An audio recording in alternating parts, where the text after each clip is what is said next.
ये देखिए आगे बढ़ते हुए हमें क्या मिला है।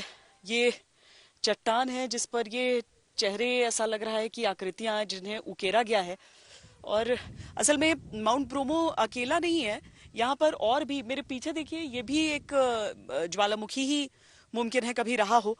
अ, हर पहाड़ की आकृति को देखकर आप समझ सकते हैं कि वो क्या है। और अगर हम और करीब आकर आपको ये दिखाएं तो देखिए, नीचे अगर आप देखेंगे तो ये खोपड़ी का निशान, आप खतरे का निशान देख रहे हैं। और खतरे की तो बात ही क्या करें, यहाँ तो कदम कदम पर खतरा है। हर तरफ ज्वालामुखी ही ज्वालामुखी, और उसमें ये उकेरी हुई आकृतियां।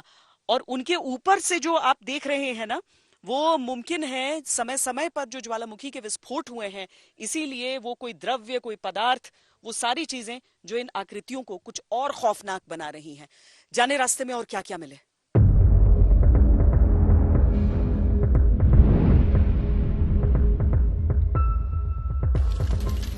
धरती की सतह के निचले हिस्से का तापमान करीब 1500 डिग्री सेल्सियस होता है। ये तापमान इतना ज्यादा होता है कि वहां मौजूद पत्थर पिघलने लगते हैं।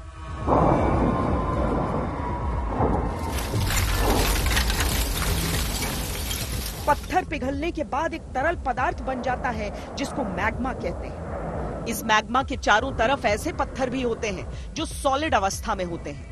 मैग्मा हल्का होने के कारण ऊपर उठता है और प्रेशर के कारण धरती की सतह को फाड़ता हुआ बाहर निकल जाता है। इसे ही ज्वालामुखी का फटना कहते हैं।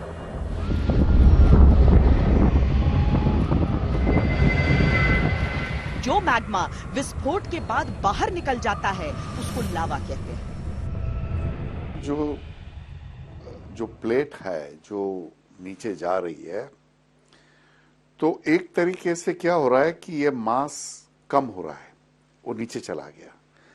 तो वो जब नीचे जाता है उसको बैलेंस करने के लिए उधर से फोर्स से वो ऊपर आता है। बट वो कुछ ऐसा होता है कि कंटिन्यूअसली कई साल तक भी थोड़ा थोड़ा निकलता रहता है। कई क्या होता है कि एक एपिसोड, एक मूवमेंट जैसा होता है, जब वो थ्रेशोल्ड वैल्यू के तो वो मटेरियल बाहर फेंक देते हैं। ज्वालामुखी के अंदर मैग्मा का तापमान करीब 1500 डिग्री सेल्सियस होता है और फटने के बाद बाहर आने पर लावा का तापमान 800 से 1200 डिग्री सेल्सियस होता है। मैग्मा अगर पतला होता है तो वो ज्वालामुखी से लगातार बहता रहता है।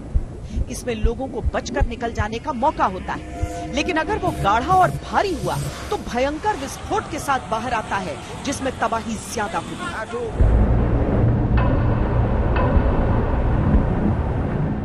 पिछले 1700 सालों में इंडोनेशिया में 184 बार ज्वालामुखी विस्फोट हुए हैं, जिनमें 57,200 लोगों की जान गई है।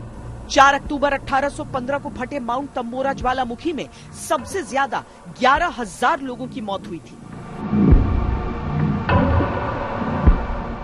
मैं आपको एक एग्जाम्पल दूं। 1815 में एक ज्वालामुखी फटा था इंडोनेशिया में, माउंट टेम्बोरा। वो 13,000 फीट ऊंचा एक पहाड़ था, और जब वो फटा तो 3,500 फीट से भी ज्यादा गहरा एक काल्डेरा, एक गड्ढा बन गया, और उसमें 10,000 आदमी मारे गए, और उसने आसपास के पूरे एनवायरनमेंट को ही चेंज कर दिया।